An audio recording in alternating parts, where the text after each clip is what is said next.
ഇന്ന് LDF യോഗം നടന്നുകൊണ്ടിരിക്കുമ്പോൾ ഒരു മാധ്യമത്തിൽ വന്ന കൗതുകകരമായ വാർത്ത മുഖ്യമന്ത്രിയുടെ മനസ്സിനെ വിഷമിപ്പിക്കുന്ന തീരുമാനം ഉണ്ടാകില്ല എന്നുള്ളതാണ്. നമ്മൾ ആലോചിക്കുന്നത് അജിത് കുമാറിൻ്റെ കാര്യത്തിൽ ഇത്രമാത്രം വിഷമിക്കാൻ എന്താണ് മുഖ്യമന്ത്രിക്കുള്ളത് എന്നാണ്.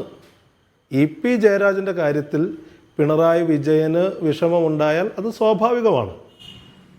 അവർ തമ്മിലുള്ള ബന്ധം, ആ കോമ്രേഡ്ഷിപ്പ് നമുക്കറിയാവുന്നതാണ്.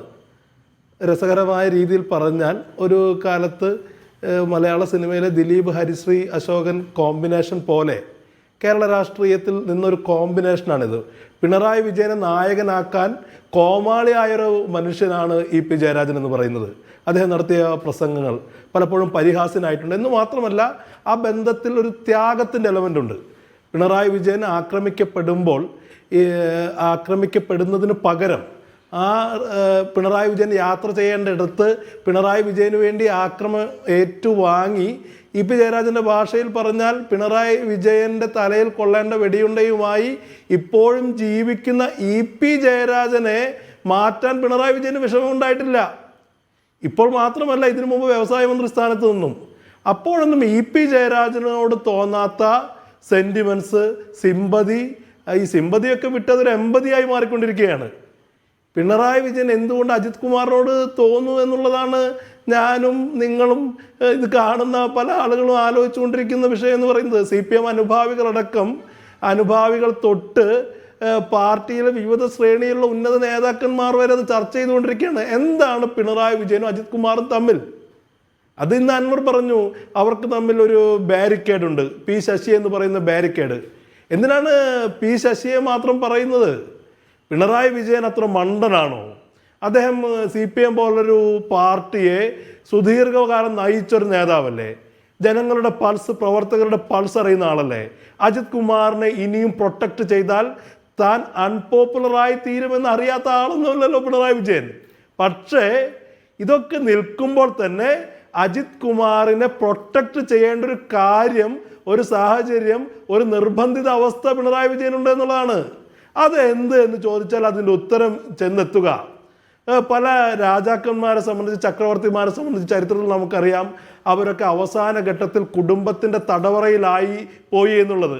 പിണറായി വിജയൻ അദ്ദേഹത്തിൻ്റെ വീട്ടിൽ മകളുടെ താല്പര്യങ്ങളുടെ തടവുകാരനായി മാറി എന്നുള്ളതാണ് കേരളം നേരിടുന്ന ദുര്യോഗം, CPM നേരിടുന്ന ദുര്യോഗം. പിണറായി വിജയൻ അദ്ദേഹത്തിൻ്റെ രാഷ്ട്രീയം ഉപേക്ഷിക്കാൻ നിർബന്ധിതനായിരിക്കുന്നു. അദ്ദേഹത്തിന് ചില താല്പര്യങ്ങൾ സംരക്ഷിക്കേണ്ടി വരുന്നു എന്നുള്ളതാണ് യാഥാർത്ഥ്യം.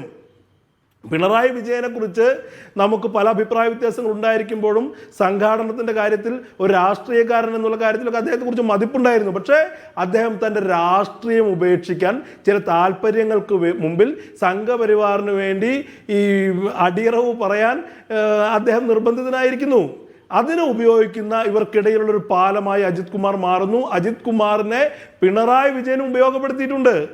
അജിത് കുമാർ RSS മേധാവിയെ കണ്ടത്, അതിനുശേഷം RSSന്റെ പ്രതിനിധിയായ രാം മാധവനെ കണ്ടത് ആർക്ക് വേണ്ടിയാണെന്ന് ചോദിച്ചാൽ, അത് നടപടി എടുക്കാത്തിടത്തോളം കാലം, പിണറായി വിജയൻ അത് പ്രൊട്ടക്റ്റ് ചെയ്യുന്നിടത്തോളം കാലം അതിൻ്റെ അർത്ഥം അതിൽ പിണറായി വിജയനും ഭയക്കാനുണ്ട് എന്നുള്ളതാണ്. അണിയറയിൽ നമ്മൾ കേൾക്കുന്നത് എന്താ? പിണറായി വിജയന് പല ഡീലുകൾക്കും വേണ്ടി അജിത് കുമാർ ഇവരെ നിരന്തരം കാണുന്നു, നിരന്തരം ഫോളോ അപ്പ് ചെയ്യുന്നു എന്നുള്ള.